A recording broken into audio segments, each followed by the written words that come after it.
Hi అండి, Sunday కదా. ఈరోజు రొయ్యల కూర చేయాలని చూస్తున్నానండి.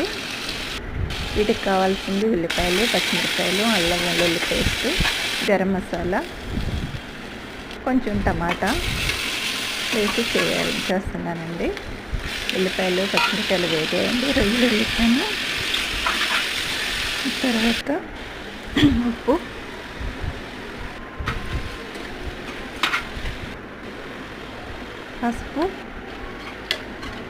పసుపు వేసి కొంచెం ఉడికిన తర్వాత టమాటాలు వేసానండి. టమాటాలు మరి ఎక్కువ వేసుకున్నా బాగోదు, కొంచెం తక్కువగానే వేసుకోవాలండి. రొయ్యలు పెద్దగా ఉన్నాయి కదా, కొంచెం ఎక్కువ టైం ఉడుకుతాయండి. కారం వేసానండి, గరం మసాలా. ఇవి బాగా దగ్గరికి వచ్చిన తర్వాత దించేయటమేనండి. అయిపోయింది.